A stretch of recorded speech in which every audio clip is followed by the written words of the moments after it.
Hi guys, it's Geeky Toots here, and today we're going to be making a Hello World application. So first you will need to click File, New in xCode, and then we're going to do Project. Once we've done that, we'll make it a single view application. My project name will just be Hello World, and we will not be including any of these at the moment. We're just going to click Create, and then it will make this like window for us. So now we're going to go into main.storyboard, which is basically like our user interface, and then we're going to type in the search bar down here that we want to bring in a label, and then we're going to have a text field. I'll explain what all these do in a minute, and then we're going to have a button.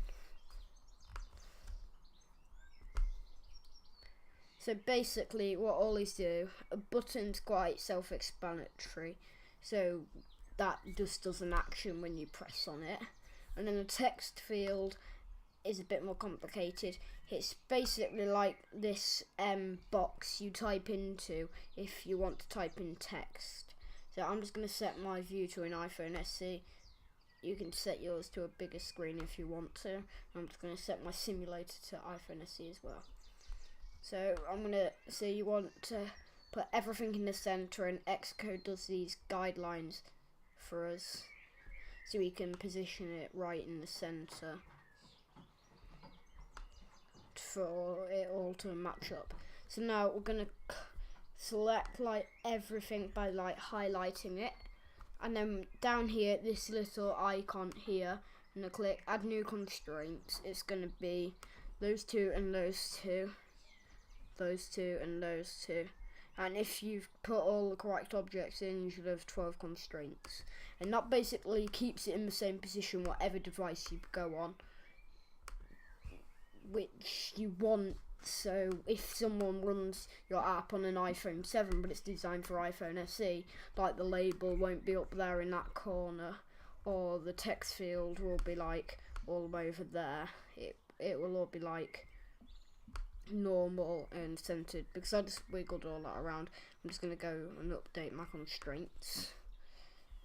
So we've done that now, and a label is basically just like a piece of text which you can't edit, and you set it what it is, either like this by double click on it and typing in your text, or you can do it like code.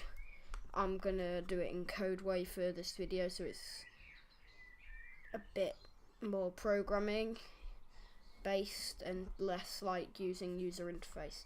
So I'm just setting everything up here so it looks good in my view.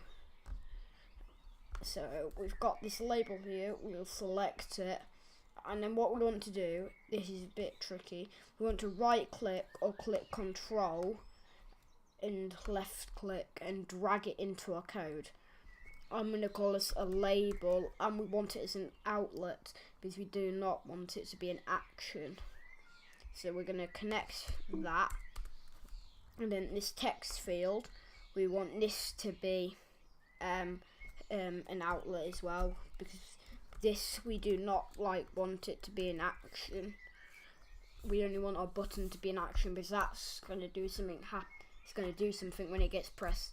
So I'm just going to click connect on that, and then down here we're going to click control and left click like we did for those two up there, and then we're just going to call this a button pressed. You can call it whatever you want really, it doesn't really matter for the button. For the label in the text field it kind of matters, but for the button it doesn't really matter. So we make sure this is an action. Some people forget this a lot. For a button they put it as an outlet instead of an action, so make sure it's got an action. I've called it button pressed, and then we're going to click connect.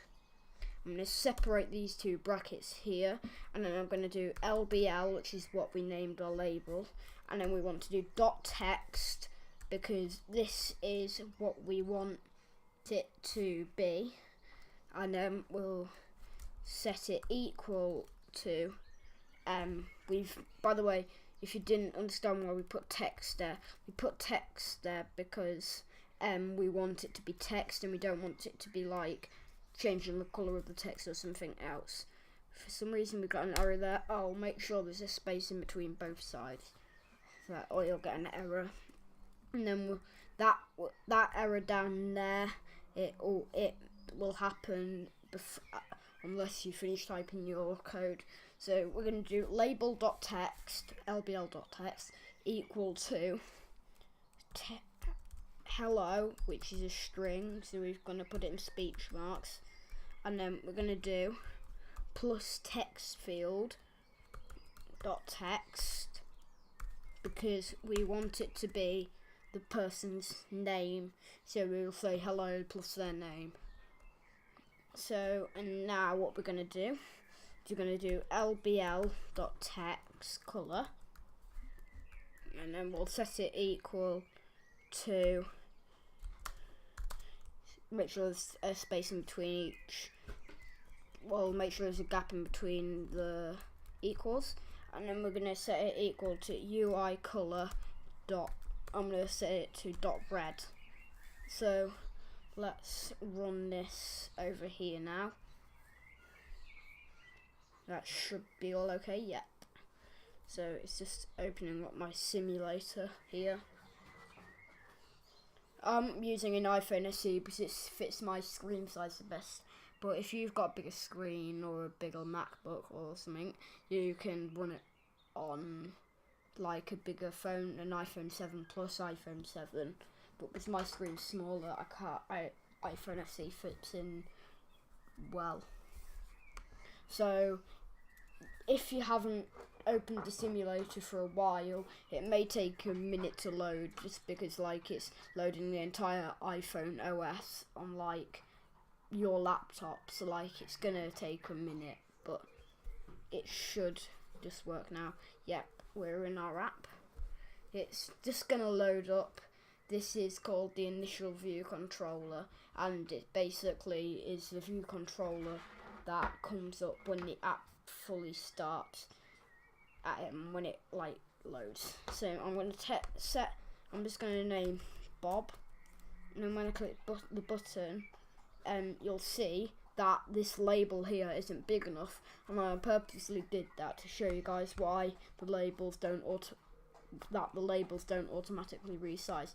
So over here, we're gonna have to select it and pull it across, and then what we're gonna do is we're gonna go down here, click this button here, and click update constraint constants, which means it's basically updated our constraints. So now let's run this again and see if anything happens. So it's loaded up now, and then I'm just gonna set this equal to Bob, and it will say hello Bob, but we haven't done a space in between there, which you want to make sure you do, or it'll just be like one squiggled mess of like text, which you can't understand if you don't put a space. And you can't put a space on like the text field side, so you put a space there like that, it won't do anything basically. So you don't want to do that. But right, let's try this now. So I'm going to say hello Bob, and then see this perfect spacing, and it's all worked. If we want to add something better to this app, we'll go down here. Oh, this is being weird with me for some reason. I'll just fix that. There we go. And now what we'll do is we'll do text field dot text equal to an empty string now, because we've done what all we wanted to do with our text field. So we want to reset the text field so the user can type in like a new name to type in. So I'll show you this now. It will, if you look at the text field, which is the entry box basically, that's the entry box. So now if we type in Bob, we'll click the button, it will empty the text field, and then it will say hello Bob. Thank you for watching this video, guys, and I'm looking forward to making another video. Peace out.